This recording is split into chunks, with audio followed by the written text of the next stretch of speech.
2009년 12월 11일 오전 7시 형사들이 홍표의 집 앞에 승용차를 정차한 후 범인이 도주하지 못하도록 도주로를 차단하기 위해 분주했습니다. 형사들은 홍표가 잠들어 있는 사이 조심스럽게 2층으로 올라갔습니다. 그대로 있어! 움직이지 마! 그대로 있으라고! 형사들은 방문을 발로 걷어차며 거칠게 방 안으로 들어갔습니다. 그리고 숨소리를 내뱉으며 침대 뒤에 방심하고 자고 있던 홍표를 덮쳤습니다. 당신을 미성년자 폭행 혐의로 체포합니다. 변호사를 선임할 수 있고 묵비권을 행사할 수 있습니다. 침대에서 잠을 자고 있던 홍표는 영문을 몰라 눈도 뜨지 못한 채 두 팔이 뒤로 꺾였습니다. 반항할 틈도 없이 그의 팔에 수갑이 채워져야만 했습니다. 홍표는 졸린 목소리로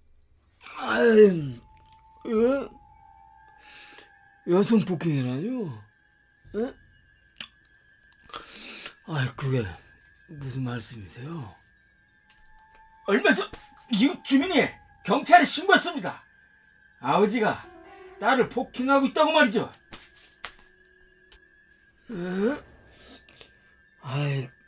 그것도 무슨 말씀이세요?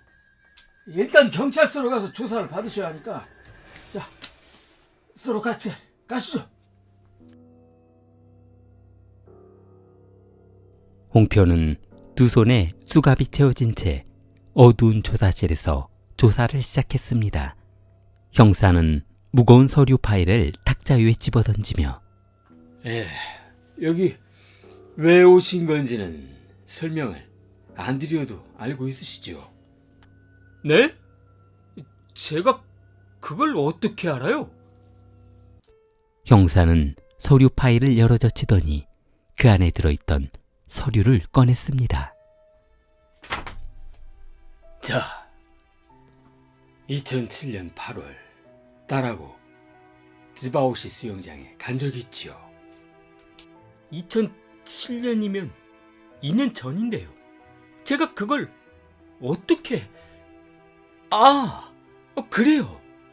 딸하고 수영장 같이 갔었네요. 그때가 아마 최고 더웠던 날이었을 거예요. 그날 당신이 딸을 씻겨줬나요? 네? 네. 그때 제가 아마... 그 당시 딸이 12살이었는데 혼자 씻을 수 없는 상황이었나요? 아니요. 그게 그런 것이 아니라 딸이니까 사랑스러워서 그래서 아빠로서 씻겨준 거죠. 그러면 그냥 씻겨주기만 하면 되지.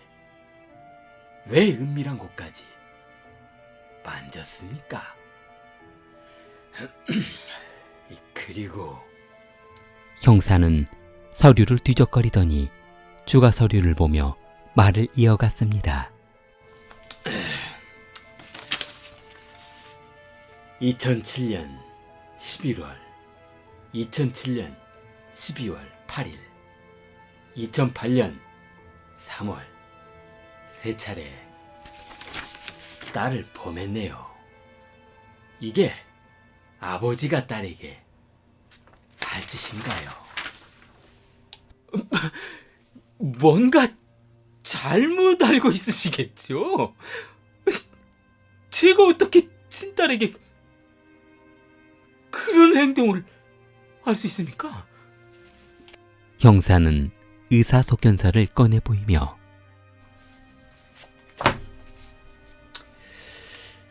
유명 대학병원 산부인과 의사 3명의 소견서입니다. 딸아이의 질이 손상되었다는 내용입니다. 형사는 추가로 파일 속 깊숙이 넣어두었던 자료를 꺼내 홍표에게 밀어주었습니다. 형사는 검지손가락으로 아래 부분을 가리키며 아래, 여기. 딸 서명 보이시지요? 이 진술서 딸이 작성해서 접수한 겁니다. 딸이 모든 것을 털어놓았다고요. 방홍표 씨, 정신 차리세요.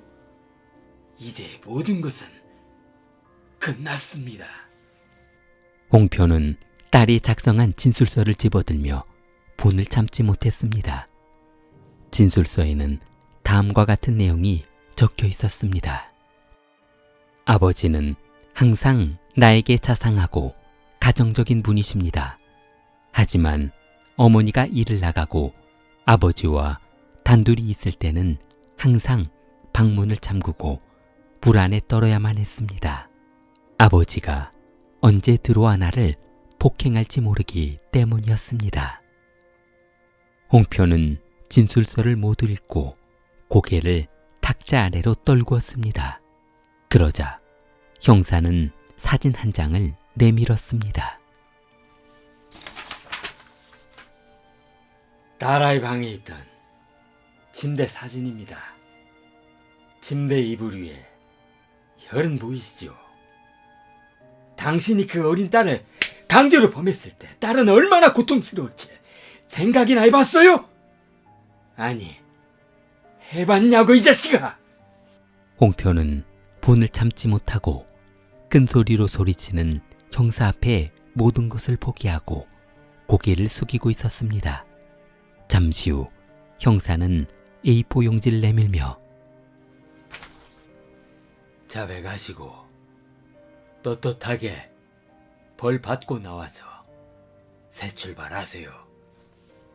홍표는 그 자리에서 진술서에 모든 혐의를 인정하며 자백한 서류에 사인했습니다.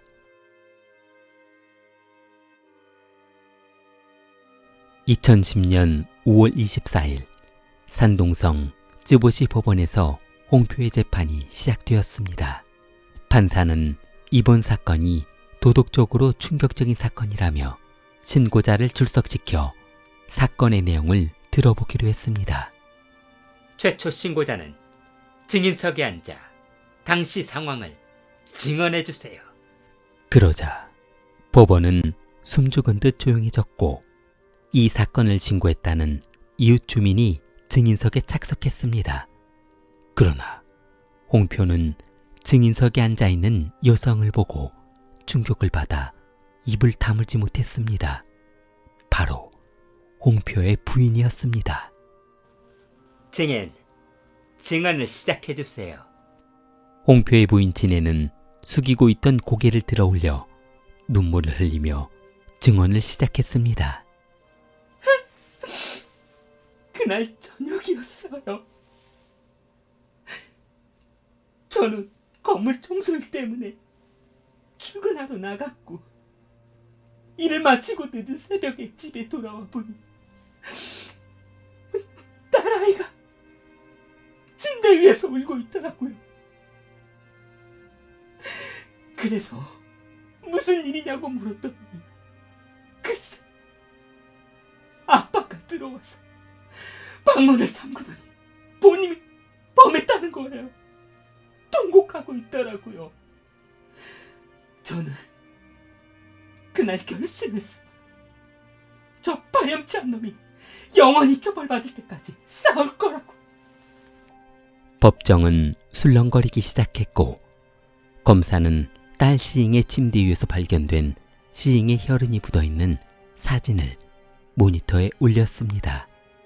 그러자 방청석에서 홍표에게 고함을 지르는 사람이 있는가 하면 훌쩍이며 울고 있는 이웃 주민도 있었습니다.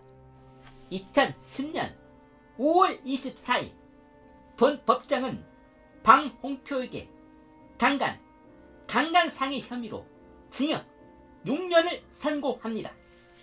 재판이 끝나고 홍표는 억울하다며 항소했습니다. 본인은 아무 죄가 없는데 왜 그런 형량이 내려졌는지 이해할 수 없다는 것이었습니다. 홍표는 분을 참지 못하고 2010년 11월 3일 항소했습니다. 그러나 법원은 홍표에게 반성은커녕 본인의 죄를 뉘우치지 않고 있다며 징역 11년으로 기존 판결보다 형량을 늘려 판결했습니다.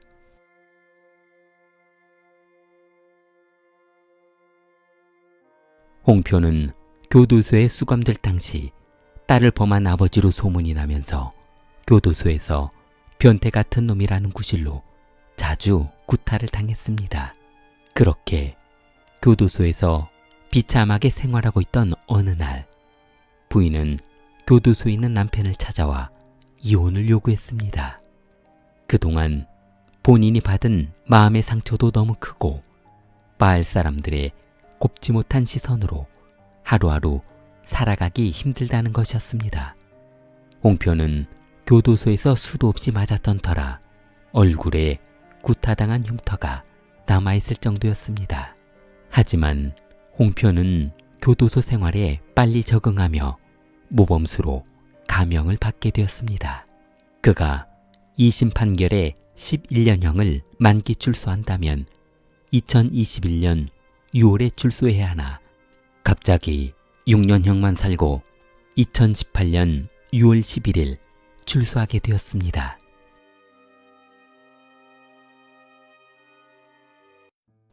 홍표의 아버지 홍리핑은 아들 문제로 마을 사람들로부터 극심한 스트레스를 받고 있었습니다. 아버지는 평상시와 같이 농사일을 하기 위해 삽을 들고 집 밖을 나섰습니다. 2016년 2월 23일 오전, 아버지가 대문 우체통을 지나는 순간 무슨 편지가 왔는데? 편지 올 데가 없는데 참 이상하네. 홍리펑은 편지함 속에 들어있던 편지를 꺼내 읽어봤습니다. 홍표의 딸이 아버지에게 보낸 편지였습니다. 아버지, 저는 어느 누구보다 아버지를 사랑했습니다. 그리고 아버지와 영원히 함께 살고 싶었습니다. 하지만 아버지가 마을 사람들과 재판에서 져 과수원 복숭아 나무 300그루를 잘라내야만 했던 그날 저녁, 아버지가 어머니에게 크게 화를 내서 어머니는 울면서 제 방으로 들어오셨습니다.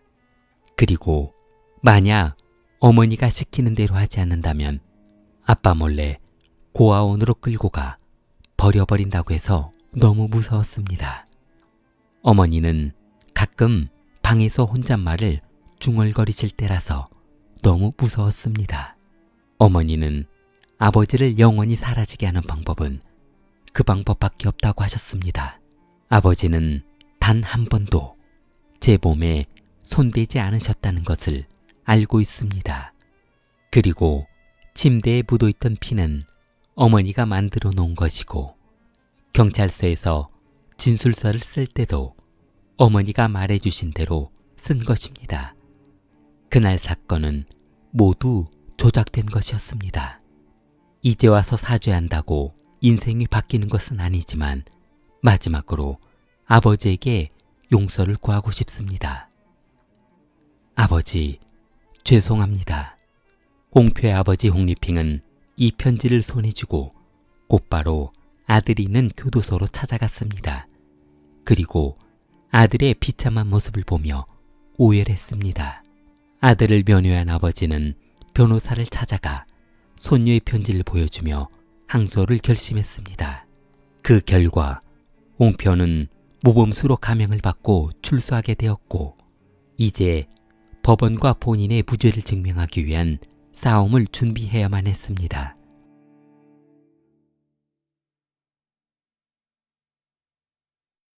홍표가 경찰서 조사실에서 조사를 받던 그날, 경찰은 이 사람이 답답하네.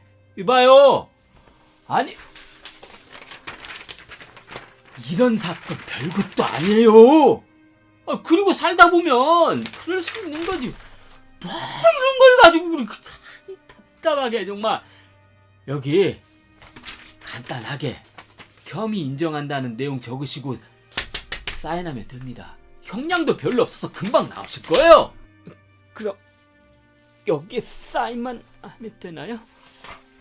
그날 배운 곳이 없었던 홍표는 조사실에서 경찰관이 모든 증거를 보여주며 항소해봤자 시간만 길어질 뿐 변하는 것은 없을 것이니 차라리 자수하고 감형받는 것이 훨씬 현명할 것이라고 협박한 것이었습니다. 홍표는 별것 아니라는 말만 믿고 진술서에 사인한 것이었습니다. 2019년 1월 7일 홍표는 산동성 고등법원에 항의서를 제출했습니다. 그리고 홍표는 부인을 찾아 처갓집으로 향했습니다. 장모님, 지네 어디 있습니까? 숨어 지내봐야 다 소용없습니다. 내가 못 찾아낼 것 같아요? 멀쩡하게 산 사람 전과자 만들어 놓고 이게 무슨 짓입니까? 홍표는 장모님에게 울분을 토하며 그동안 맺혔던 한을 다 토해냈습니다. 장모님은 홍표가 울음을 그치자 충격적인 말을 전했습니다. 2019년 3월 딸이 뒷산 언덕에 올라 나무에 매달려 스스로 목숨을 끊었다는 것이었습니다. 장모는 딸이 결혼 직후부터 극심한 스트레스에 시달렸다며 사위에게 자초지정을 이야기했습니다. 처음 홍표에게 시집갈 당시 홍표의 집안이 대규모로 농사를 짓는다는 중매쟁이의 말만 믿고 시집을 갔다가 알고 보니 아주 가난한 농사꾼 집안의 아들이라는 사실을 알고 후회를 하면서 정신적인 문제가 생겨 우울증으로 번지게 되었다는 것이었습니다.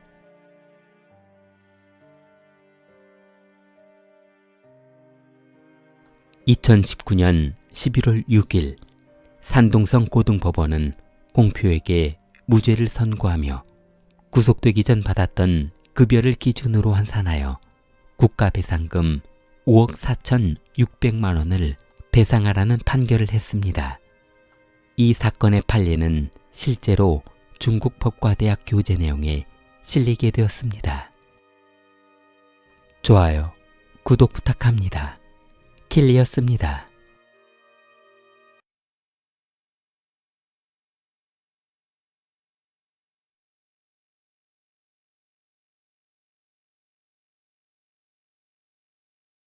중국 상하이에서 같은 학교에 다니던 준민과 원년은 어려서부터 매일 학교에 등교할 때면 같이 다니곤 했습니다. 그러나 고등학교 입학시험에서 남자친구 구준민은 합격한 반면 여자친구 원년은 떨어지고 말았습니다. 딸 교육 문제로 고심하던 부모님은 어쩔 수 없이 제남에 있는 학교로 진학시키며 직장도 그쪽으로 옮겨가게 되었습니다. 부모가 어렵게 고등학교에 진학시킨 반면 그녀는 집안 형편이 좋지 않다는 것을 알고 중도에 학업을 포기하고 말았습니다. 원년의 아버지는 속이 상해 딸을 혼냈습니다. 야 이놈아, 왜 내 맘대로 학교를 그만둬? 돈이야 애비가 벌어오면 될 거 아니냐. 배우는 건 다 내가 있단 말이다. 아빠, 저는 공부에 적성도 맞지 않는 것 같고요. 그냥 지금부터 부지런히 돈 벌어서 돈 걱정 없이 행복하게 살고 싶어요. 딸은 아버지를 설득해 살고 있는 아파트 근처 인쇄공장에 취직했습니다. 그녀의 인생은 바쁘게 흘러갔습니다. 먼지 가득한 인쇄공장에서 일을 마치고 돌아온 그녀에게 편지 한 통이 도착해 있었습니다. 잘 지내고 있지? 설마 내 원망하는 건 아니고? 그날 그렇게 내가 떠나고 나는 얼마나 울었는지 몰라. 나 이제 대학도 졸업하고 임용고시도 합격해서 곧 학교에 출근하게 돼. 우리 결혼하자. 편지를 읽어내려가던 원년은 어느새 눈물이 고여 있었습니다. 가슴 미어지는 행복감이 밀려왔습니다. 그녀는 이 편지지를 부모님에게 보여주며 결혼을 승낙해달라고 했습니다. 아버지는 행복해하는 딸을 보며 준민이가 그래도 보는 눈은 있구나. 그동안 이렇게 착한 딸을 기다리고 있었던 걸 보면 말이야. 아버지도 환하게 웃고는 있으셨지만 눈가에 고여 흘러내리는 눈물은 감출 수 없었습니다.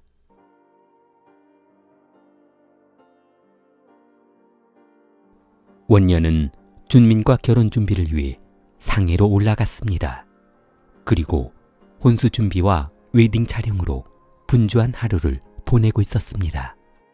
마침 학교 측에서 준민에게 기숙사를 준비해줘서 두 사람은 별다른 준비 없이 기숙사에서 신혼생활을 하기로 했습니다. 그래. 조금 것보다 이게 낫다. 조금 전에 입었던 건 가슴이 너무 깊이 파였더라고. 자기가 이게 좋다면 이걸로 할게. 두 사람은 그동안 떨어져 지내느라 나누지 못한 사랑을 원 없이 나누고 있었습니다. 신혼살림 준비에 행복해하던 어느 날,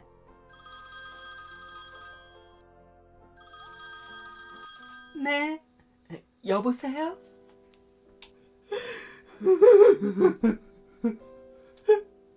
여보세요? 말씀하세요. 누나, 오늘 새벽에 교통사고가 났는데. 어? 무슨 교통사고? 엄마하고 아빠가 출근하다가 교통사고로 죽었어. 원녀는 하늘이 노랗게 변하며 테이블 옆에 쓰러지고 말았습니다.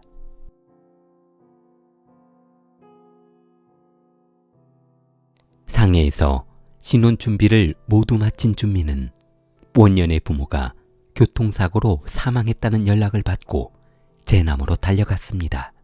행복도 잠시, 원년은 부모에게 행복한 모습을 보이기도 전에 떠나버린 부모가 원망스러웠습니다.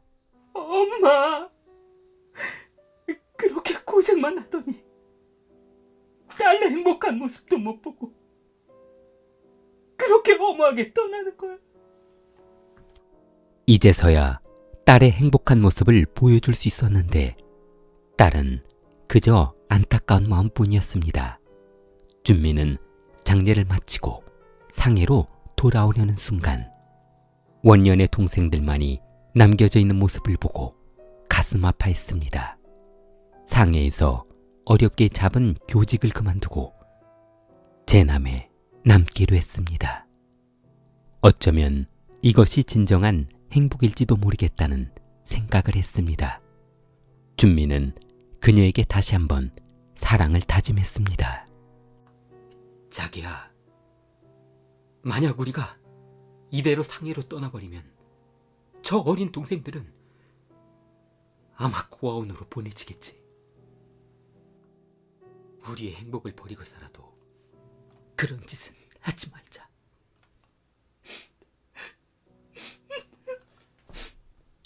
원녀는 흐느끼며 준민의 사랑에 다시 한번 감동했습니다. 준민은 제남에서 안정된 직장을 구하며 힘들었지만 동생들과 행복한 생활을 이어갔습니다.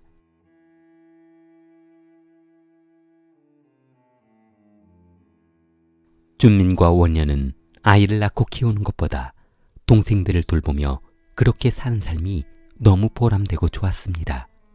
하루하루 일 때문에 바쁘게 사는 것도 너무 좋았습니다. 출근을 위해 화장실에서 나오려던 원녀는 거울을 보며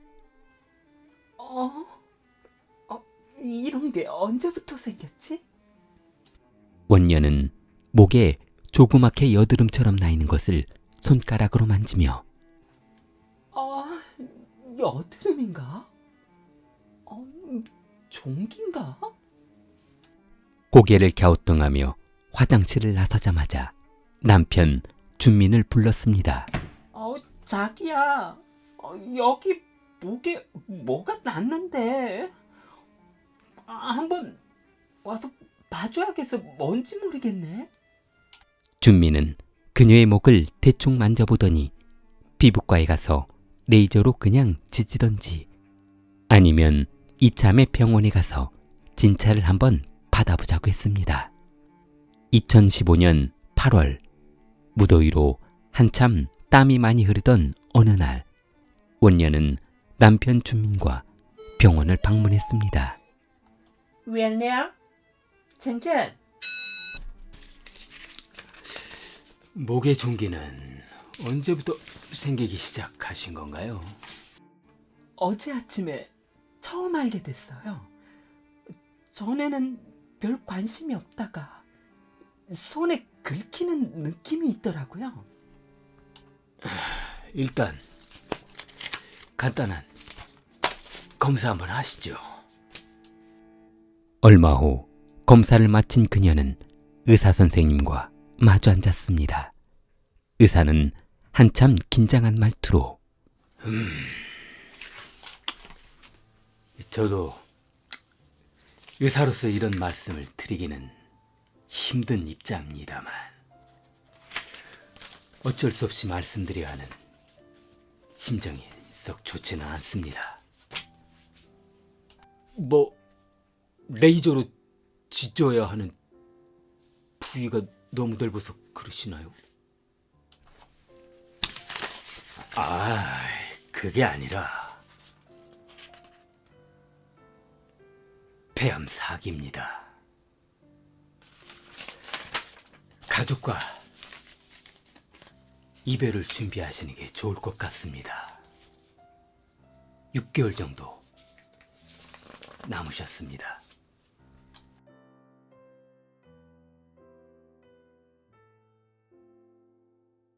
준미는 마지막까지 포기하지 않고 부인을 살려보기 위해 수술을 결심했습니다. 의사는 부질없는 짓이라며 마지막까지 행복하게 가족과 지내다 보내주는 것이 나을 것이라며 권유를 했으나 준미는 결국 본인의 결심을 굽히지 않았습니다. 수술을 마친 원녀는 회복될 기미가 보이지 않았고 병원에서 산소 호흡기를 착용한 채 마지막 임종 날짜가 다가오기만을 기다리고 있었습니다. 준민이 의지할 곳은 오로지 담당 의사뿐이었습니다. 선생님, 이게 최선입니까? 아무리 그래도 사람이란 게 희망이라는 게 있지 않습니까? 그런데 저 꼴을 한번 보세요. 희망이라는 단어가 떠오르는지. 저로서는 최선을 다했습니다만 처음부터 99%의 회복 불가능하다는 사실을 알고 시작한 수술이기 때문에 어쩔 수 없었습니다. 그럼 저 불쌍한 여자 죽을 때까지 지켜보기만 하라는 말씀인가요? 뭐라고 말씀 좀 해보세요. 의사는 준민 앞에 고개를 들지 못하고 땅바닥만 바라보고 있었습니다. 그때 의사는 불현듯 무엇인가 생각이 난 듯 저 혹시 냉동인간 프로젝트라는 거 혹시 들어보신 적 있으신가요? 네? 냉동인간요? 그게 뭐 하는 건데요? 야, 지금 의학 수준으로 치료할 수 없는 병들을 50년, 100년 후에는 고칠 수 있을 거라는 가정하에 사망 직전에 환자들을 냉동시켜서 보관하는 프로젝트입니다. 네? 그게 무슨 말씀이세요? 그런 건 영화에서나 나오는 이야기 아닌가요? 일단 제 설명을 한번 들어보시고 판단하시죠. 의사는 준민 앞에 수많은 서류들을 풀어놓으며 냉동인간에 대한 설명을 해주었습니다. 1962년 미국 물리학자 로버트 에딩거에 의해 발명이 되었는데 미국에서는 이미 실행하고 있고 수많은 대기자들이 순서를 기다리고 있다고 설명했습니다. 실패는 하고 있지만 신락 같은 희망을 기대하는 사람들은 아직도 많다고 했습니다. 이 중국에서도 이미 시작을 했는데 그 유명한 소설가 두홍 선생님도 현재 냉동인간으로 실험에 참가하고 있습니다. 30년에서 50년 정도 약 영하 200도 냉동고에 보관합니다. 생각 한번 해보시고 결정이 되시면 연락 한번 주세요. 모든 비용은 국가에서 지원하고 있습니다. 집으로 돌아간 준민은 하룻밤을 꼬박 새우며 깊은 고민에 빠졌습니다. 그리고 다음 날 아침 병실에 누워있는 부인을 찾아갔습니다. 준민은 눈물을 훌쩍이며 여보, 내가 사랑하는 거 알지? 당신은 내 인생의 전부였고 나는 모든 것을 포기하고 당신을 선택했지. 수십 년이 지나도 내 마음은 변하지 않을 거야. 50년이 지나도 나는 이 자리에 있을게. 영원히 기다릴게. 사랑해. 냉동인간 연구소 직원들은 병실 앞에서 기다리다 준민이 병실 문을 열어젖히는 순간 들것을 가지고 병실 안으로 들어갔습니다.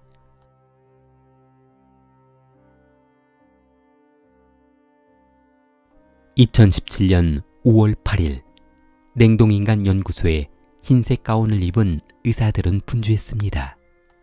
이제 냉동고에 들어가시면 짧게는 30년에서 50년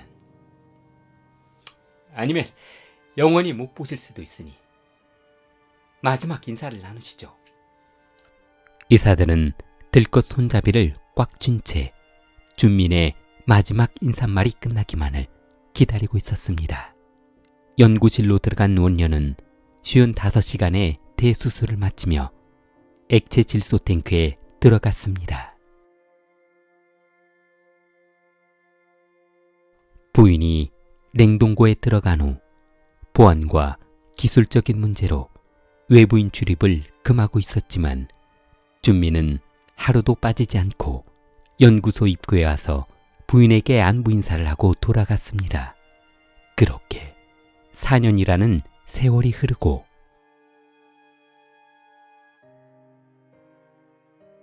거실에서 식사를 하느라 분주한 연인이 있었습니다. 남성은 입가에 고기를 가득 물고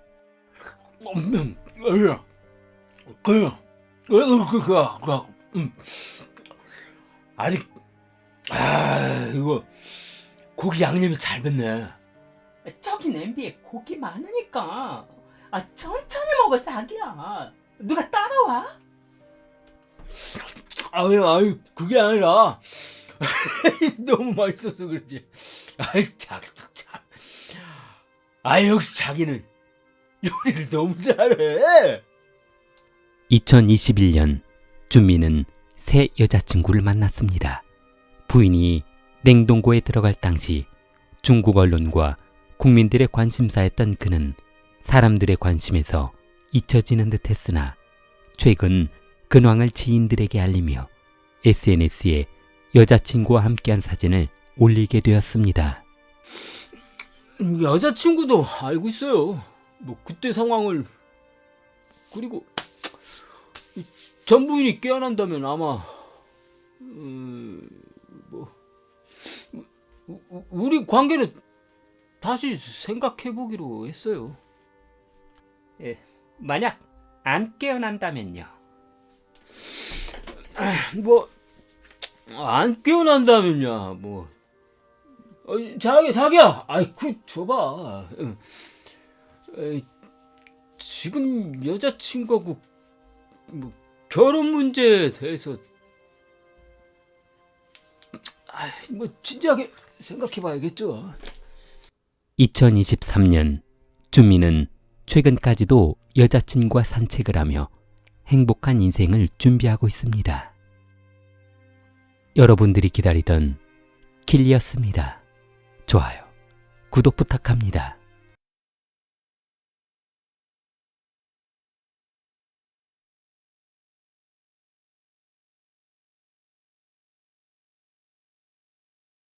라오왕은 중국 흑령광성에서 조그만 식당을 하나 운영하고 있었는데 맛집으로 소문이 나면서 식당을 찾는 손님이 늘어났습니다. 일찍 가지 않으면 대기줄을 서야 할 정도였습니다. 어느 날 라오왕은 지인이 중국 광동성에서 식당을 차려보는 것이 어떻겠냐며 권유를 해 광동성으로 떠나게 되었습니다. 광동성에 도착한 두 사람은 처음에는 장사가 잘 안 되어 먹고 사는 것도 힘들 지경이었습니다. 자녀들도 태어나고 걱정이 이만저만이 아니었습니다. 그러나 라오왕은 힘들었지만 3년 동안 열심히 자리를 지킨 덕에 광동성에서 유명 맛집으로 자리를 잡을 수 있게 되었습니다. 하지만 고생한 뒤에 항상 고통이 따르듯이 라오왕의 부인은 그동안 바빠서 병원 한번 가보지 못한 탓에 지병으로 사망하고 말았습니다. 고생만 하다가는 허무하게 세상을 떠난 불쌍한 인생이 되었습니다. 그 뒤로 라오왕은 사망한 부인의 도움이 컸는지 손대는 사업마다 대박이 나며 사업이 번창해 중국 주요 도시마다 분점이 있을 정도로 사업이 커져 엄청난 돈을 벌었습니다. 라오왕은 상하이에 빌딩도 사고 광동성에 호텔도 구매하고 대도시마다 빌딩이 있을 정도로 거부가 되었습니다. 그러나 그렇게 남부를 곳이 없었던 라오왕에게 한 가지 걱정이 있었습니다. 바로 아들 왕레이였습니다. 아버지 라오왕은 부인도 일찍 죽어버리고 그동안 회사 일로 돈 버느라 아들 교육에 신경 한번 쓰지 못하고 방치하다시피 한 것이었습니다. 그렇게 돈은 많이 벌었지만 아들에게 신경을 못 쓰다 보니 올해 19살이 된 아들은 불량 친구들과 어울려 다니면서 온갖 못된 짓이란 짓은 다 하고 다니고 있었습니다. 그러던 어느 날 아버지는 돈도 많고 사업도 잘 되고 있었던 터라 외로웠습니다. 새 부인을 얻고 싶었습니다. 되도록이면 젊고 날씬하고 예쁜 아가씨를 부인으로 삼고 싶었습니다. 중매회사에서 라오왕에게 10살이 넘게 어린 올해 26살인 샤옹이라는 아가씨를 소개해 주었습니다. 아들 왕레이와는 나이 차이가 불과 7살밖에 차이가 나지 않았지만 아버지는 신경 쓰지 않았습니다. 그녀는 키 1m 65cm의 날씬한 키에 얼굴도 예쁜 아가씨였습니다. 라오왕은 샤옹잉을 소개받자마자 그녀에게 반해 그녀와 결혼했습니다. 샤오잉도 나이는 상관없으니 돈 많은 남자를 찾고 있었던 터라 라오왕이 마음에 들었습니다. 늦은 신혼생활은 라오왕을 흥분하게 만들었습니다. 샤오잉에게 푹 빠져 살게 된 것이었습니다. 그러나 샤오잉은 오직 남편의 재산이 목적이었습니다.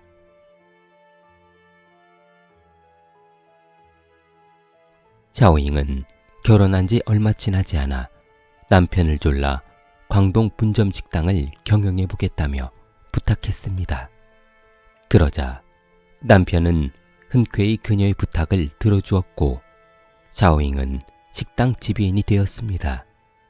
그러나 남편은 한 가지 조건이 있다고 했습니다. 아들 왕래이와 같이 운영하라는 것이었습니다. 어차피 모든 사업은 장남인 아들에게 물려줄 것이었기 때문이었습니다. 순간 샤오잉은 그렇다면 본인이 아무리 남편에게 잘하고 사업을 잘해봤자 라오왕의 사업을 물려받을 수 없을 것이라는 서운한 생각이 들었습니다. 어쩔 수 없이 샤오잉과 왕레이는 식당 영업을 같이 시작했고 식당은 매일 재료가 서준될 정도로 장사가 잘 되었습니다. 하지만 장사가 잘 되다 보니 아들 왕레이는 조금씩 금고에 있는 돈통에 손을 대기 시작했는데 이 기회를 놓칠 수 없었던 새어머니 샤오잉은 남편에게 이 사실을 알렸습니다. 그러자 아버지는 아들이 회사 돈을 횡령한다는 것을 보고만 있을 수가 없어 식당 영업에서 손을 떼게 했습니다.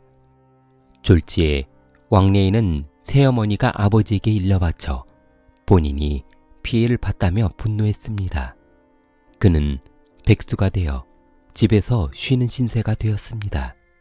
몇 달 뒤 집에만 처박혀 놀고 먹는 아들을 보고 있을 수 없었던 아버지는 어차피 모든 재산을 왕래이에게 물려줄 계획을 세워두었기 때문에 다시 한번 기회를 주고 싶었습니다. 광동시에 있는 호텔 경영을 맡기기로 했습니다. 아버지는 아들에게 다시 한번 엉뚱한 짓을 한다면 그때는 정말 끝이라며 마지막으로 기회를 준 것이었습니다. 그러나 그 호텔은 이미 새어머니 샤오잉이 관리를 하고 있었던 터라 새어머니 입장에서는 왕래이가 운영에 관여한다는 것이 썩 기분 좋은 일은 아니었습니다. 아들이 호텔 일에 관여한 지 한 달이 지나면서 문제가 발생했습니다. 회사 통장에서 30만 위안, 한화 약 6천만 원이 사라진 것이었습니다. 아들 왕래이가 인출해 친구들과 유흥비로 탕진해버린 것이었습니다. 샤오잉은 기분 좋게 왕래이를 불러놓고 어머니로서 충고를 하는데 또다시 그런 행동을 하면 안 된다며 타일렀습니다. 올해 왕래이의 나이가 19살에 불과했기 때문이었습니다. 그러나 왕래이의 입장에서는 매번 본인 일을 비꼬며 아버지에게 일러바치는 나이 어린 계모가 마음에 들지는 않았습니다. 실제로 새어머니와 나이 차이가 7살밖에 나지 않았기 때문에 주위 사람들은 두 사람이 누나와 동생인 줄 알고 착각하는 사람이 있을 정도였기 때문이었습니다. 그러다 보니 호칭도 반항하듯 어머니보다는 이모로 부르게 되었습니다. 샤오잉은 왕래이가 본인보다 7살 어리기는 했지만 매번 어머니라 부르지 않고 이모라고 부르는 것이 기분 나빴습니다. 샤오잉은 이번 기회에 왕래이의 버릇을 고쳐주기 위해 불러놓고 큰 소리로 혼냈습니다. 어머니가 말할 때 들어야지. 회사 돈을 마음대로 빼가는 것은 도둑질하는 것과 같은 것이라며 혼을 냈습니다. 그리고 아버지에게 말해서 영업에 손을 떼게 하겠다고 했습니다. 그러자 새어머니에게 꾸중을 듣고 있던 왕래이는 분해서 참을 수 없었습니다. 아버지에게도 신임을 잃고 재산도 모두 새어머니가 가져갈 것이 뻔했기 때문이었습니다. 왕래이는 새어머니를 남이라고 생각하고 있기 때문이었습니다.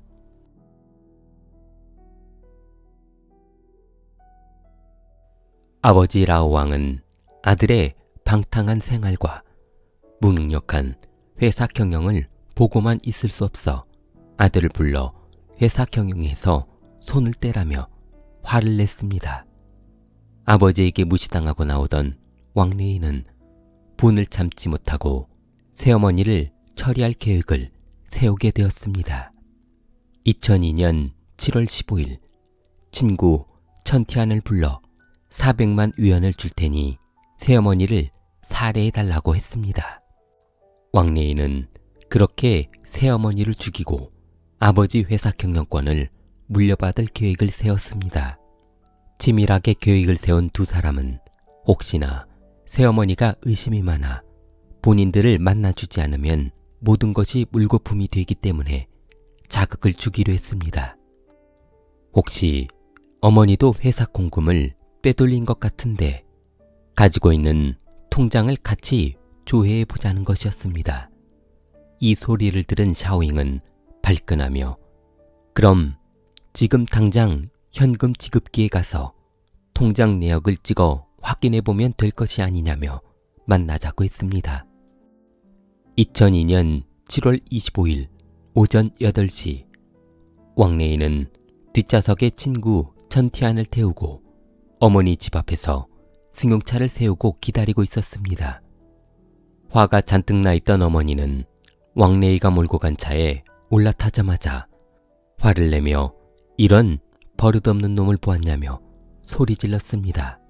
그러나 차가 출발하고 얼마 후 뒷좌석에 타고 있던 친구 천티안은 그녀의 목에 밧줄을 감고 힘껏 조이기 시작했습니다. 잠시 후 두 사람은 그녀가 의식이 없는 것을 확인하고 고속도로를 질주해 가장 높은 낭떠러지에 차를 세워두고 새어머니의 시신을 도로 밖으로 집어 던져버렸습니다. 다음 날 일을 마친 천티안은 보수를 받고 도주했습니다. 그러나 얼마 지나지 않아 고속도로 아래 마을 사람들에 의해 시신이 발견되며 경찰은 그녀의 아들 왕래이와 공범들을 검거하게 되었습니다.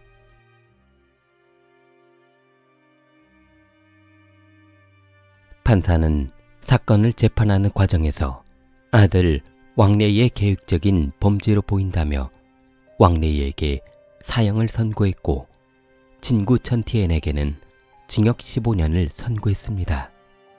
그러나 왕래이는 살인에 직접 관여한 것이 없는데 너무 과한 처벌이라며 판사에게 선처를 호소했습니다. 왕래이는 재판 과정에서 본인이 올해 18세라서 미성년자이니 확인해보라고 했습니다. 18세 이하는 소년법을 적용받아 처벌이 없다는 것을 알고 있는데 이게 무슨 말도 안 되는 판결이냐는 것이었습니다. 왕래이의 말을 듣고 있던 판사는 검찰 측에서 조사한 왕래이의 나이가 정말 맞는지 확인이 필요했습니다. 그의 나이 1살 차이로 운명이 갈리기 때문이었습니다. 왕래이는 더 큰 목소리로 사형은 말도 안 된다며 본인에게 사형이라는 판결은 말도 안 된다고 했습니다. 그러나 광동법원은 왕래이의 신원을 확인한 결과 올해 19세를 넘어서 18세 이하가 적용받는 촉법소년 소년법을 적용할 수 없다고 했습니다. 결국 왕래이는 사형을 선고받았습니다. 그러나 왕래이는 아버지의 도움으로 변호사를 선임해 항소했습니다. 왕래이의 아버지 라오왕은 아들이 부인을 살해했다는 직접적인 증거도 없고 간접적인 지시만 있었던 점을 정상 참작해달라고 했습니다. 하지만 부인을 살해하는데 직접적인 관여를 한 친구 천티안에게는 엄정한 처벌을 요구했습니다. 2006년 광동성 고등법원은 원심 판결을 취소하고 왕래이에게 사형 집행유예를 선고하여 이후에 최종 판결에서 무기징역으로 바뀌게 되었습니다. 천티안도 징역 15년에서 사형을 선고받았다가 나이가 어리다는 이유로 종신형으로 바뀌게 되었습니다. 아버지의 욕심으로 자녀 양육에는 관심이 없는 나이 어린 부인을 얻어 아들도 잃고 젊은 부인도 잃게 된 안타까운 사연이었습니다. 좋아요, 구독 부탁합니다. 킬리였습니다.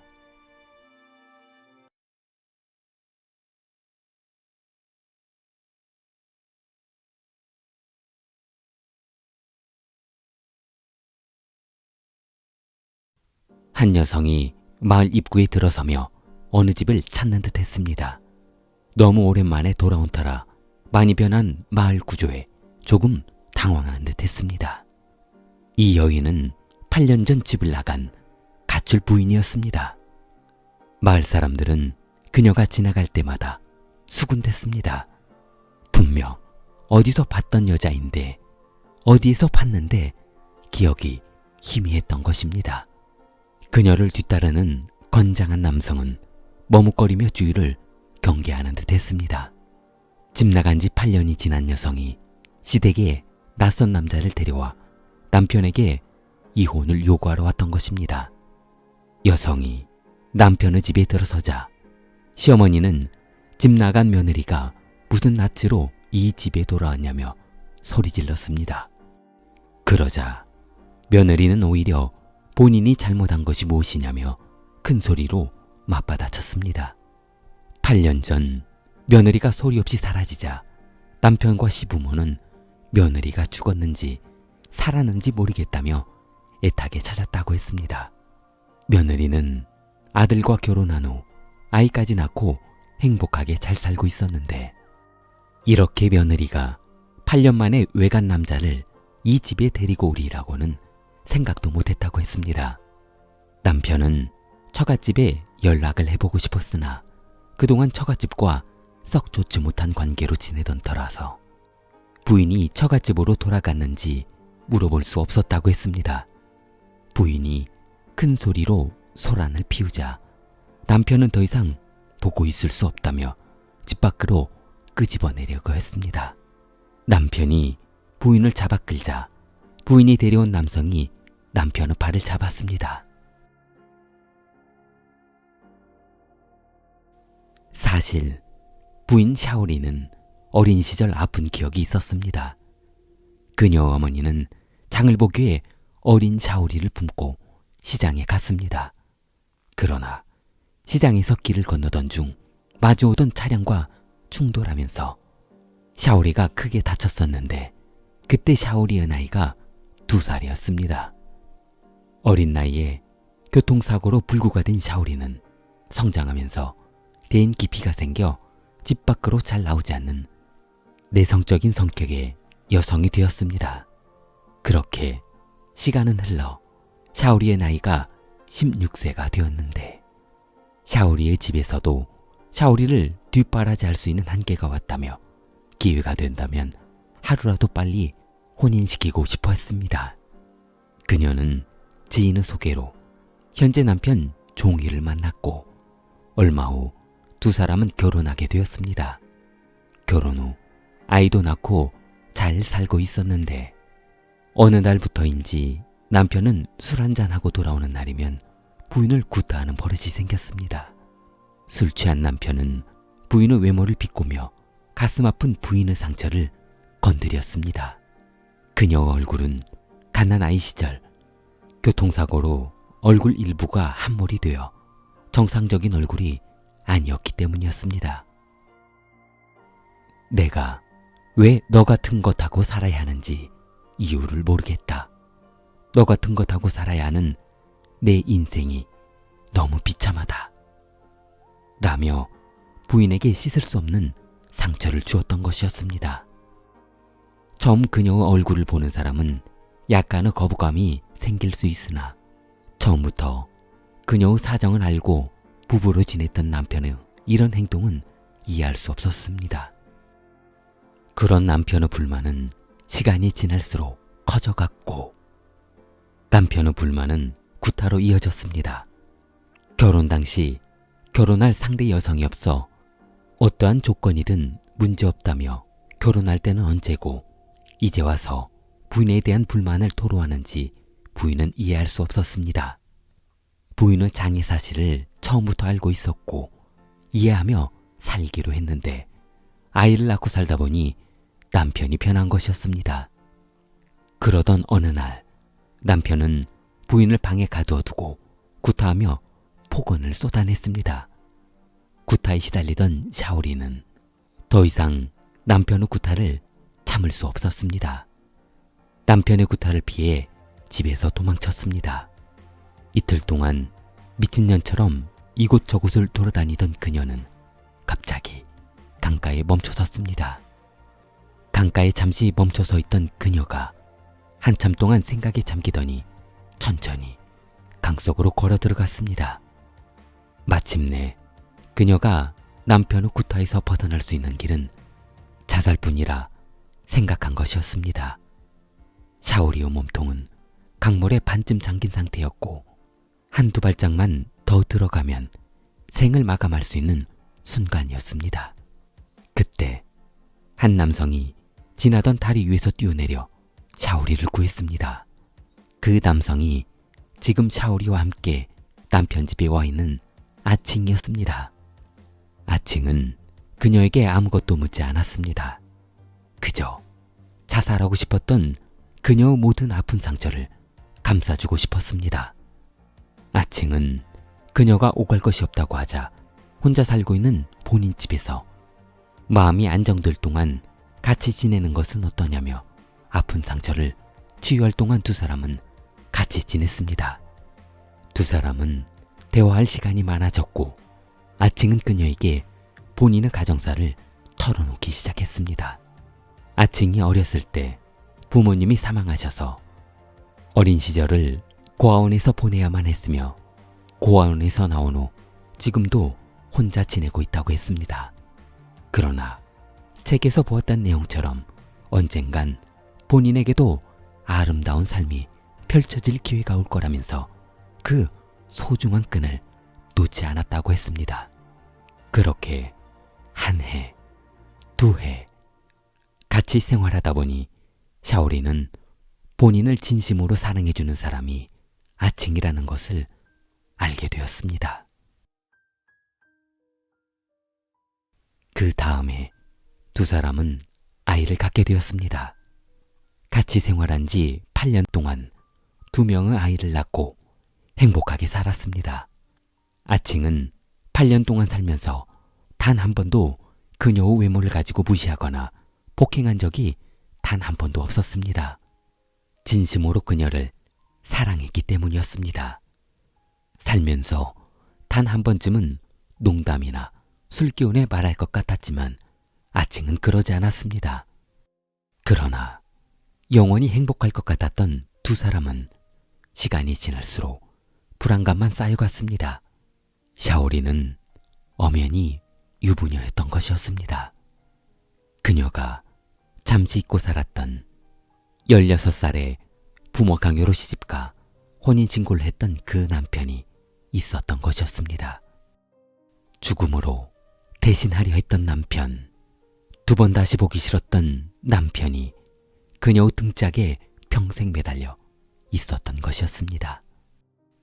샤오리는 아칭과 낳은 아이의 미래를 위해 전 남편과 부부 관계를 정리하고 싶었습니다.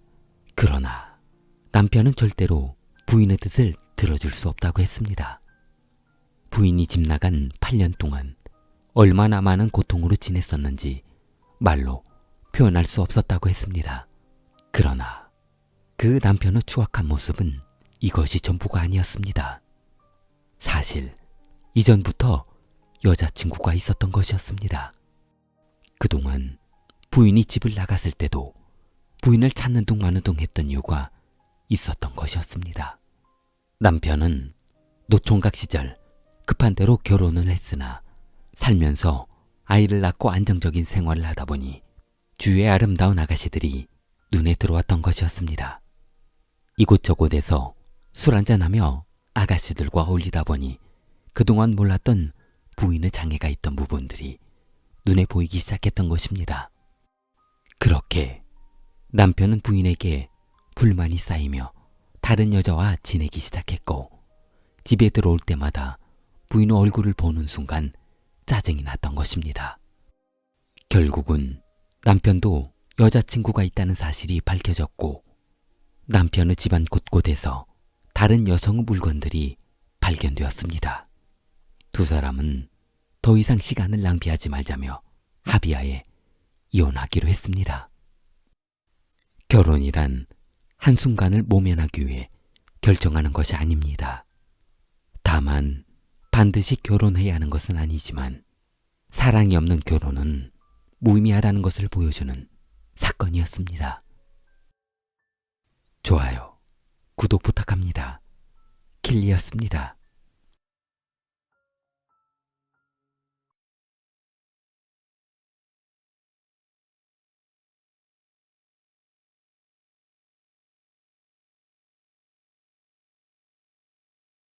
(2004년 5월) 니홍은 지인의 소개로 좋은 남자를 만나 결혼하게 되었습니다.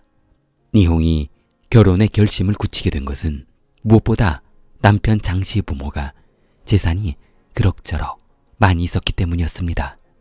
어차피 장씨 집안의 아들이라고는 해봐야 남편 하나였기 때문에 재산 문제는 크게 걱정을 안 해도 될 문제였습니다.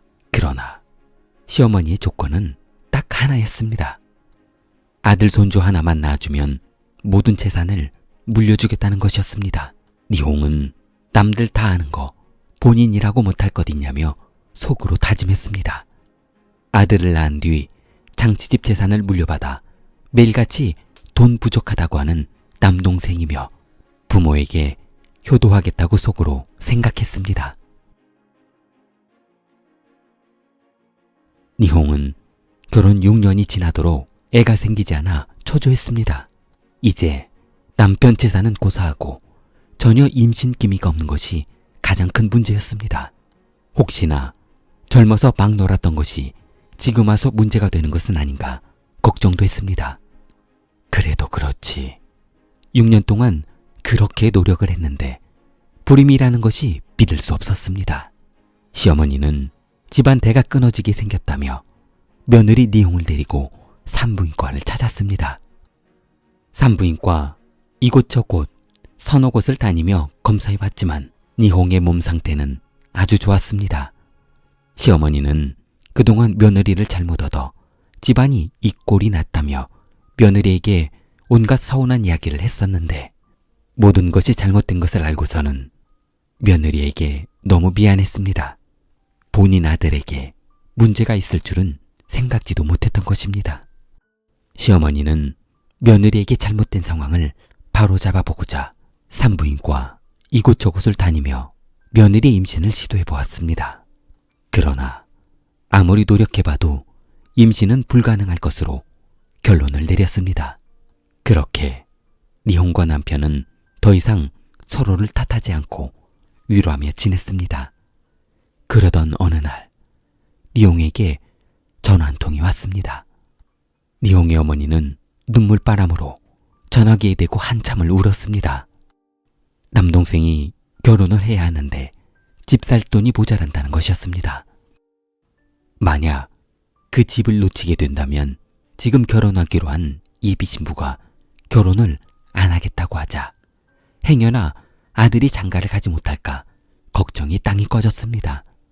어머니의 말을 듣고 있던 니홍은 예비 올케가 너무 미웠습니다. 니홍은 어머니에게 짜증을 냈습니다.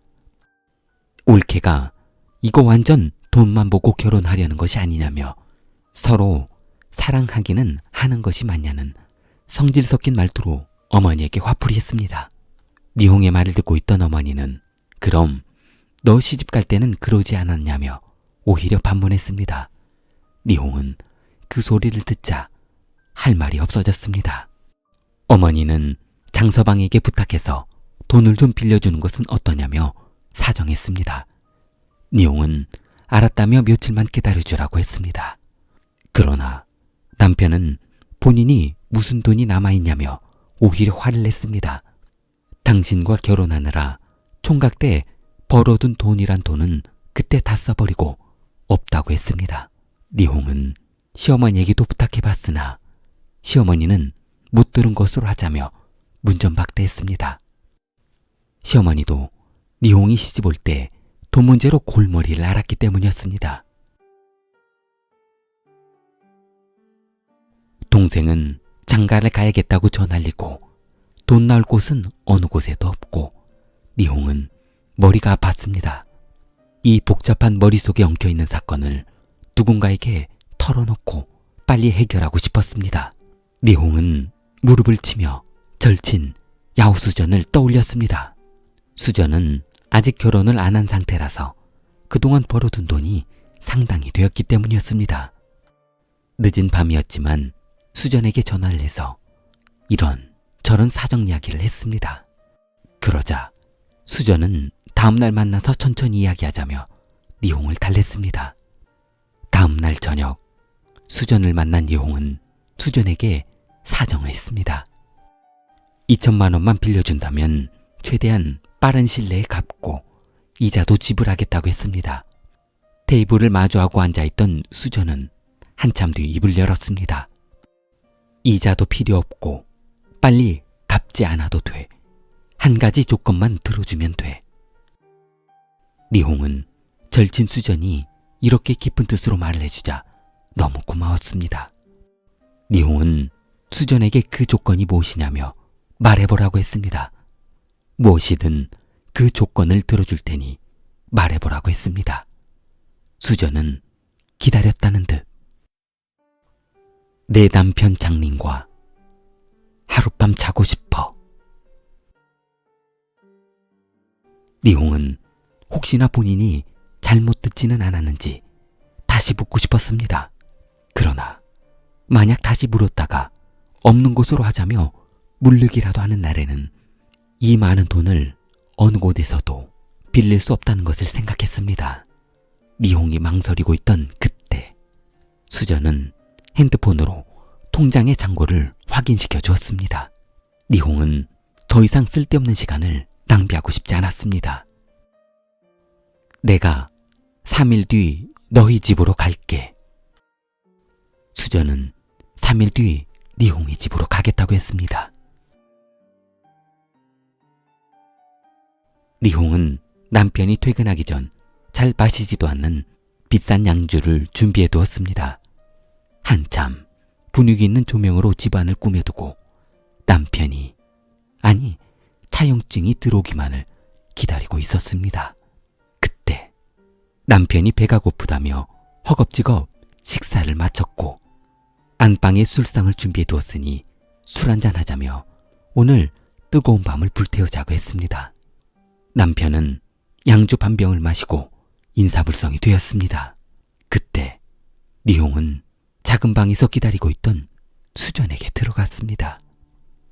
모든 준비를 해두었으니 나머지 일은 알아서 하라며 집을 비워주었습니다.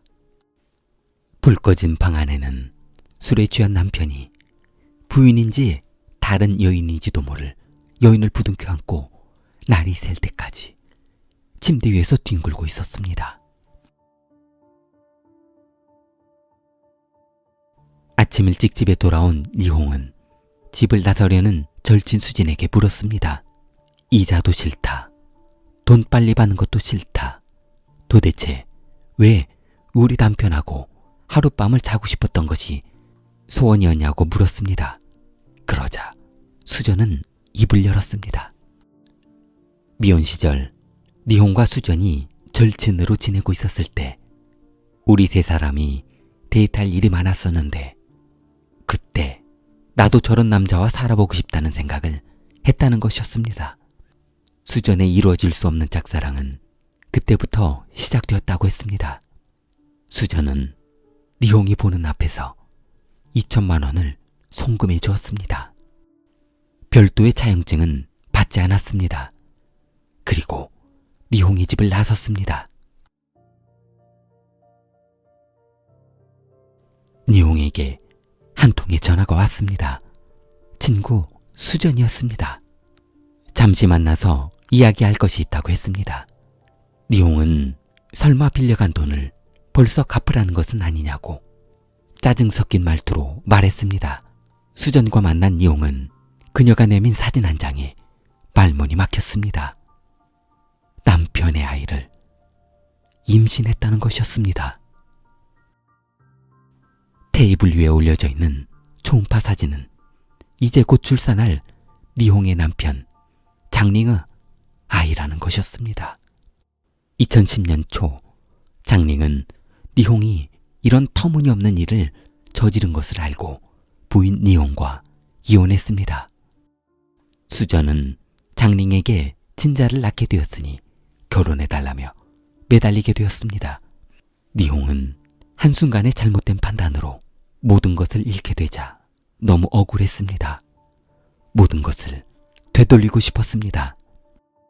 두 사람을 초대해 설득한 후 모든 것을 처음부터 다시 시작하자고 부탁하려고 했습니다. 2010년 6월 13일 니홍과 남편 그리고 수전은 한자리에 모였습니다. 니홍은 조촐했지만 이를 잘 해결하고 싶은 마음에 다과를 준비했습니다. 음료수며 과일을 준비했습니다. 니홍은 그들의 대화를 들으며 나눠줄 과일을 보기 좋게 깎고 있었습니다. 그러나 한참 동안 두 사람의 대화를 듣던 중 황당한 이야기를 듣게 되었습니다. 수전이 최근 장링의 어머니를 만나고 왔는데 자식만 낳아준다면 본인은 수전을 며느리로 맞을 준비가 되어 있다는 이야기를 니홍 앞에서 해준 것이었습니다. 니홍은 수전이 이야기를 마치자 과일을 깎던 과도칼로 수전을 살해했습니다. 남편 장링은 니홍이 수전을 향해 달려들자 막아섰습니다. 그러자 니홍은 남편이 본인 편을 들지 않고 오히려 수전을 보호하려고 하자 너무 괘씸했습니다. 설마 했지만 니홍은 남편을 용서할 수 없었습니다. 본인을 막으려 했던 전 남편 장링도 그 자리에서 살해해버렸습니다. 니홍은 그 자리에서 바로 도망갔습니다. 2013년 4월 3년 후 외진 여관방에 숨어 지내던 니홍은 경찰에 검거되었습니다. 니홍은 도망치다 지친 표정이 가득했고 별다른 저항을 하지 않았습니다. 모든 범행을 인정한 니홍은 2013년 10월 28일 사형이 집행되었습니다. 좋아요, 구독 부탁합니다. 킬리였습니다.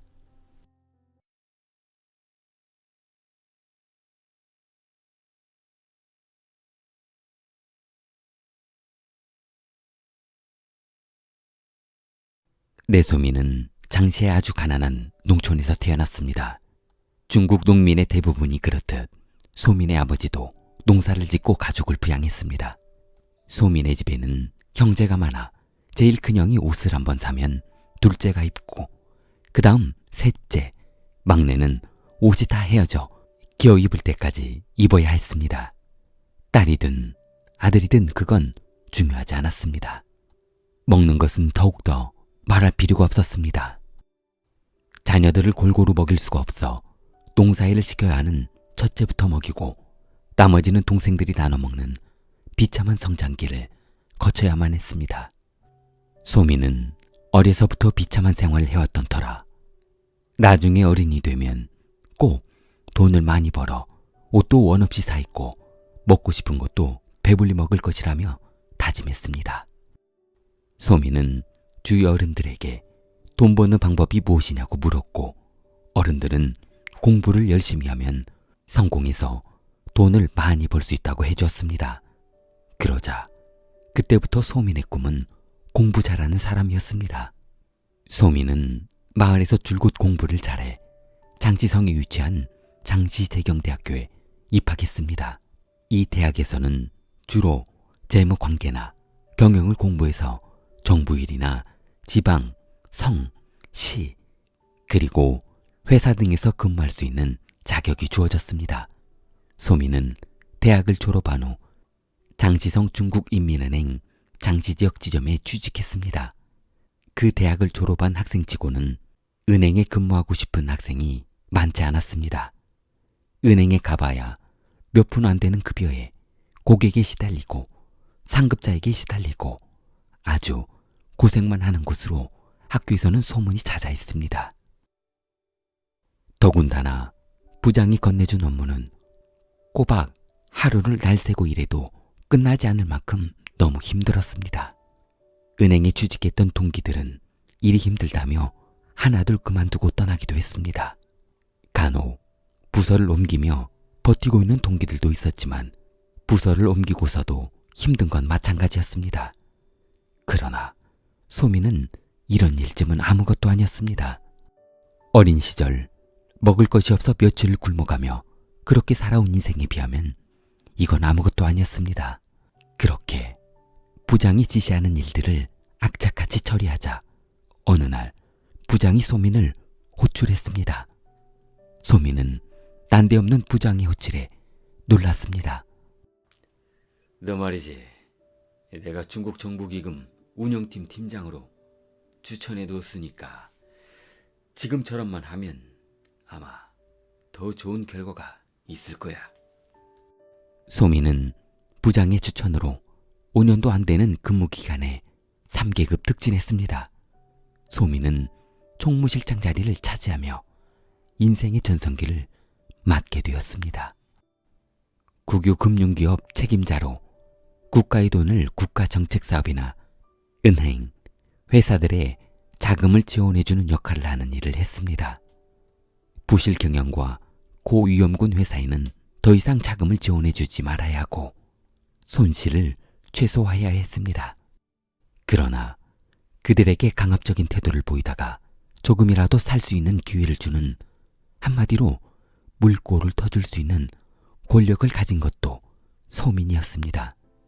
그러다 보니 수많은 회사들이며 은행들이 그에게 잘 보이기 위해 줄을 서 있었던 것이었습니다.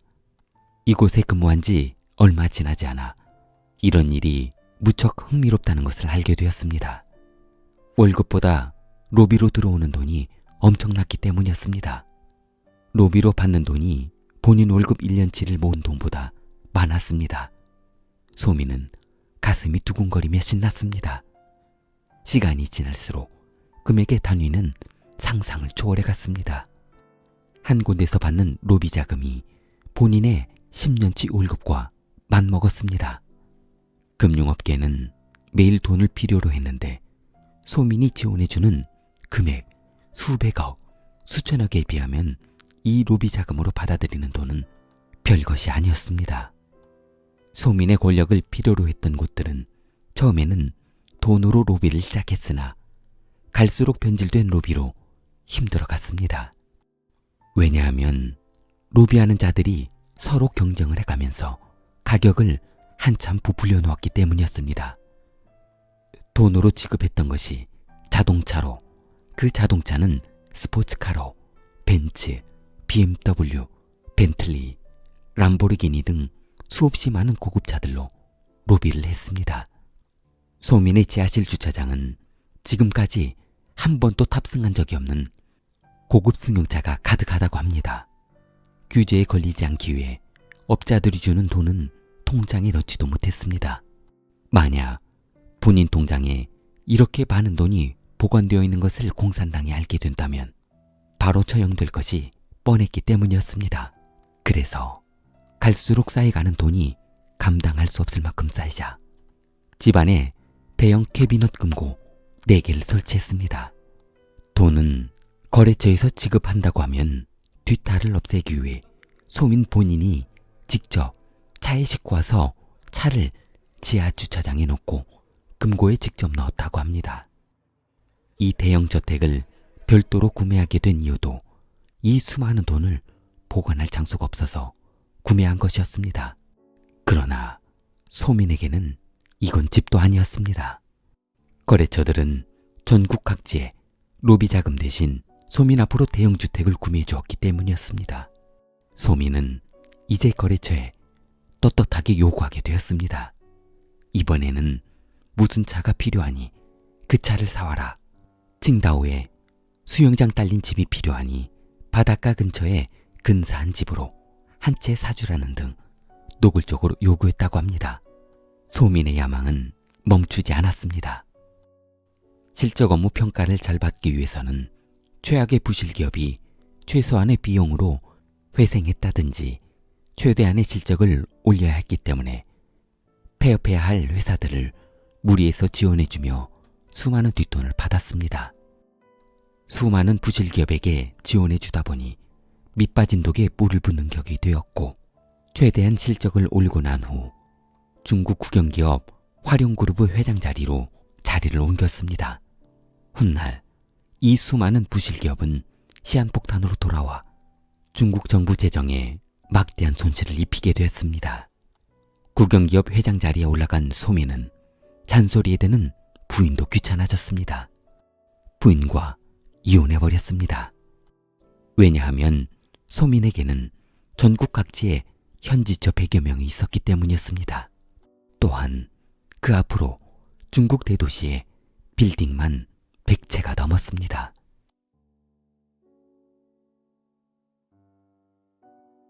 소민은 본인의 권력이 평생 갈 것으로 생각했습니다. 그러나 지원금에 불만을 품은 누군가가 공산당에 투서를 했고, 정부에서는 이전부터 잡음이 많이 생기는 소민에 대해 조사해 보기로 했습니다. 정부 감찰단은 정보한 입수를 토대로 소민의 집을 급습했습니다. 그러자 감찰단은 처음 보는 장관에 입을 다물지 못했습니다. 소민의 집에는 돈을 보관하는 금고방이 따로 있었던 것이었습니다. 일반 성인 키보다 높은 높이의 금고가 6개가 있었습니다. 배귀한 단위 100장씩 묶음으로 3톤이 나왔습니다. 현금 한화 약 370억이 금고에 빼곡하게 보관되어 있었습니다. 금고에 있던 돈들은 모두 공통점이 있었는데 모두 은행 봉인이 된 채로 묶여 있었다는 것이었습니다. 굳이 돈을 세어보지 않아도 확실한 금액이 묶여 있다는 것을 알 수 있었습니다. 그뿐만이 아니었습니다. 현금 보관 금고 옆에는 귀금속을 보관하는 금고가 별도로 있었습니다. 수천만 원짜리 손목시계와 골드바, 다이아몬드 등 금액을 환산할 수 없을 정도의 귀금속이 보관되어 있었습니다. 정말 한심한 것은 이 많은 돈을 주로 사용한 곳은 다름 아닌 전국 각지에 있는 애인들에게, 현지처에게 사용했다는 것입니다. 조사 과정에서 100여 명의 현지처 이름을 일일이 기억하지도 못하고, 그녀들이 본인 자식을 낳았다고 하면 가지고 있던 돈의 일부를 송금해주는 생활을 했다고 합니다. 2021년 1월 5일 천진 제2중국법원은 전 공산당 당서기이자 화룡자산 회장인 소민, 중문 이름 라이샤오민에게 사형을 선고했습니다. 그리고 사형 집행 날짜는 2월 23일로 예정되었습니다. 그러나 법원은 집행 날짜를 갑자기 변경해 1월 29일 사형을 집행했습니다. 공산당은 당 간부가 비리에 관련이 되어 있다 하더라도 약식으로 조용히 사건을 무마하는 경우가 많은데, 소민, 라이샤오민은 국익을 훼손하고 수많은 부실 대출 승인을 해준 것이 원인이 되어 공개적으로 언론에 보도하고 사형을 집행한 것입니다. 썩어 빠진 정치를 하면 이렇게 된다는 것을 보여주는 것입니다. 좋아요, 구독 부탁합니다. 킬리였습니다.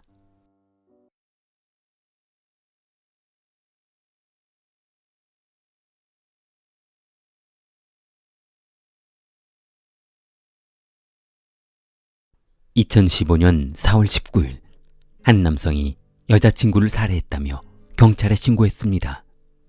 신고자의 내용을 듣고 있던 경찰은 사태의 심각성을 파악하고 현장으로 출동했습니다. 아파트는 시내의 조그만 임대 아파트였는데, 경찰이 신고자가 말한 아파트로 들어갔을 때 한 여성은 이미 의식이 없는 듯한 상태였습니다. 목에는 밧줄이 묶여 있었고 머리에는 혈흔이 가득했습니다. 아마도 남자친구가 여자친구의 머리를 가격하고 분이 안 풀린 나머지 이런 행동을 한 것으로 생각되었습니다. 경찰은 시신을 수습하기 위해 재빨리 밧줄에 매달린 여성을 바닥으로 내려주었습니다. 그러나 이미 사망했을 것 같았던 여성은 아주 미약하게 숨을 쉬고 있었습니다. 경찰은 여성을 긴급하게 병원 응급실로 옮겼습니다. 얼마 후 여성은 사망하지는 않았으나 전신마비가 되었습니다. 식물인간이 되었습니다.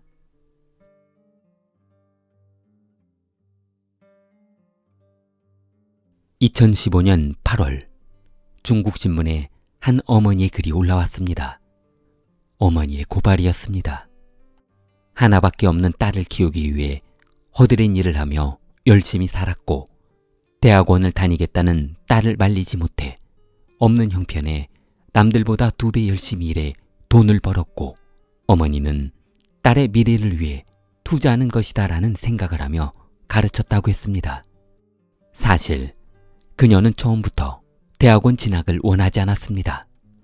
없는 형편에 대학원에 진학해야만 하는 사정이 생겼기 때문이었습니다.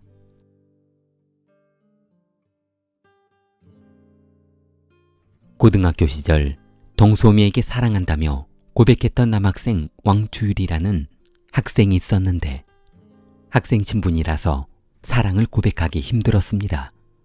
그 당시 교내 연애하다가 선생님들에게 알려지게 된다면 처벌을 받기 때문에 남몰래 사랑하고 있었습니다. 아마도 사람들은 두 사람의 사랑이 여리고 금방 부러질 것이라고 생각했지만 사실 두 사람의 사랑에 대한 믿음은 어느 누구보다 강했습니다. 사랑했던 남자친구 왕추루이와 결혼을 약속했습니다. 지금은 어리다고 사람들이 무시하겠지만 대학을 졸업하고 직장 생활을 시작하자마자 결혼하자며 약속했습니다. 힘들었던 학창시절을 뒤로하고 남자친구 왕추루이는 대도시 유명 대학에 진학했습니다. 하지만 여자친구 동소미는 성적이 좋지 않아 고향에서 조금 떨어져 있는 지방대학에 진학하며 그곳에 머물러야 했습니다. 그렇게 두 사람은 장거리 연애를 하며 대학 졸업만을 기다리고 있었습니다.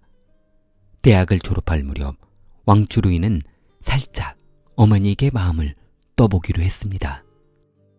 만약 학창시절부터 사랑하는 여성이 있었는데 결혼까지 생각하고 있다면 어머니는 어떻게 생각하냐며 물었습니다.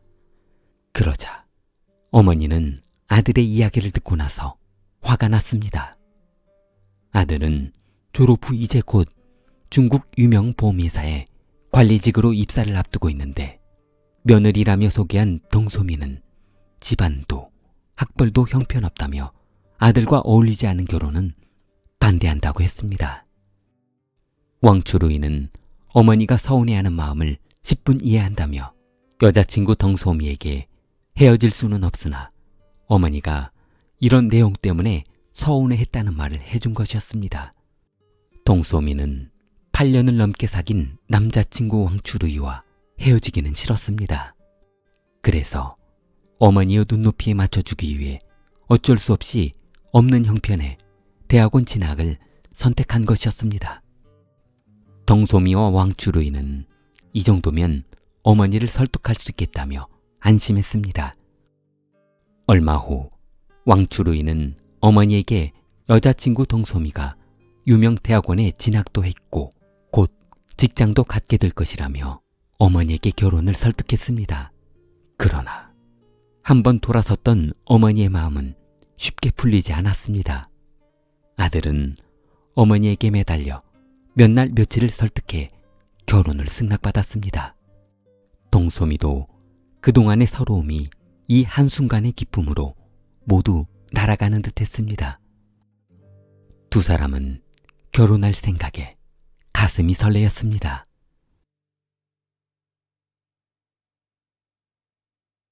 두 사람은 결혼을 준비하기 위해 집도 알아보고 예복, 예물, 예식을 알아보고 다녔습니다. 이제 막 대학을 졸업하고 직장 생활을 앞둔 두 사람에게 신혼집을 구매하는 것은 무척 힘들고 고된 일이었습니다. 돈이 없었기 때문이었습니다. 통상적인 중국 결혼에서는 남편이 집과 혼수 그리고 결혼 지참금을 모두 준비하는 것이 맞으나 서로 저렇게 죽도록 사랑한다니 신부 덩소미 집에서도 두 사람의 뜻을 존중해 주었습니다. 동소미 부모는 사위 왕주루이 부모에게 어려운 형편의 집을 구매하기는 어려울 것 같으니 아파트 계약금을 시댁에서 부담한 후 나머지 월세와 이자는 본인들이 결혼 후 벌어서 지불하면 어떻겠냐고 했습니다. 그러자 왕주루이 부모는 본인들에게 크게 부담을 주지 않고 적절한 선에서 결혼 준비를 하자는 말에 화났던 기분이 수그러들었습니다. 그러나 얼마 후 동소미의 부모가 던진 한마디는 엄청난 사건을 불러일으키는 도화선이 되어버렸습니다. 동소미의 부모는 아파트의 명의를 딸 앞으로 계약하고 진행하는 것으로 하자고 했습니다. 어차피 결혼해서 산다면 명의가 누구 앞으로 하는 것이 뭐가 중요하냐며 기왕이면 딸 앞으로 해주었으면 좋겠다고 했습니다. 이 말을 듣고 있던 왕주루이의 부모는 흥분했습니다. 본인들을 무시하는 몰상식한 집안이라며 어디 배우지 못하고 없는 집구석에서 이래라 저래라 한다며 잔뜩 화가 난 것이었습니다. 동소미 부모는 참을 수 없는 모욕을 당한 후 이번 결혼은 없는 것으로 하자며 혼수고 뭐고 다 없는 것으로 하자고 했습니다. 동소미 부모는 딸에게도 더 이상 이렇게 자존심 상하는 결혼은 승낙할 수 없다며 파혼이라고 했습니다. 소미는 본인 부모들을 모욕하는 왕주의 부모들의 행패에 더 이상 참을 수 없다며 왕주루에게 결혼은 없던 것으로 하자며 파혼을 통보했습니다. 왕주루이는 10여 년 동안 그 어려운 고통도 이겨내고 참아왔는데 끝갓 혼수며 아파트 명의가 무슨 소용이 있냐며 소미를 설득했습니다. 그러나 소미는 부모님의 반대로 본인도 어쩔 수 없는 결심이었다고 말했습니다. 왕주루이는 부모에게 그깟 아파트 명의가 누구 앞으로 되면 무슨 상관이냐며 예비부인 동소미 앞으로 해주자고 설득했습니다. 그러자 부모는 이런 형편없는 아들놈이라며 어렵게 키운 은혜를 배은망덕하게 생각하는 아들은 자식도 아니라고 했습니다. 왕주루이는 신혼집으로 동소미를 불렀습니다. 소미는 더 이상 무슨 할 말이 남아있냐며 만나고 싶지 않다고 했습니다. 만나봐야 서로 좋은 말이 나오지는 않을 것 같고 전화를 하자고 했습니다. 그러나 왕주루이는 모든 것을 원하는 대로 해줄 테니 제발 만나서 이야기하자고 했습니다. 동소미는 왕주루이의 설득으로 신혼집으로 가겠다고 했습니다. 왕주루이는 이렇게 좋은 집에서 신혼을 꿈꾸며 10여 년을 버티고 왔는데 고작 아파트 명의 하나로 파혼이라는 게 말이 되냐며 그깟 아파트 명의가 본인보다 중요하냐고 했습니다. 그러자 동소미는 본인 마음은 이미 떠났으니 더 이상 결혼 문제로 본인을 찾지 말라고 했습니다. 왕주루이는 소미를 부른 이유가 이렇게 싸우자는 이유가 아니라 화해해서 잘 살아보자는 이유에서 만나자고 한 것인데 애타는 본인 마음은 알아주지 않고 끝까지 파혼이라는 말만 하는 소미를 용서할 수 없었습니다. 두 사람의 언성은 높아졌고 결국 대화가 통하지 않았던 왕주루이는 둔기로 소미의 머리를 내리쳤습니다. 바닥에 쓰러져 있는 소미를 바라보던 그는 미리 준비해둔 밧줄을 가지러 방 안으로 들어갔습니다. 그리고 그녀의 목에 밧줄을 걸어 조이기 시작했습니다. 아파트 명의가 중요하냐, 본인이 중요하냐며 그녀의 숨통을 조였습니다. 숨통을 끝까지 조일 때까지 말을 하지 않았던 동소미는 축 늘어진 발을 바닥에 늘어뜨렸습니다. 의식이 없던 소미가 죽은 것을 확인하고 그제서야 자책하며 경찰에 신고한 것이었습니다. 출동한 경찰은 그녀가 살아있는 것을 확인하고 구급차를 불러 병원으로 이송했습니다. 그러나 동소미는 식물인간이 되어 평생 병실에 누워 있어야 하는 인생이 되었습니다. 2015년 8월 28일 우안시 법원은 왕주루이에게 징역 10년을 선고했습니다. 좋아요, 구독 부탁합니다. 킬리였습니다.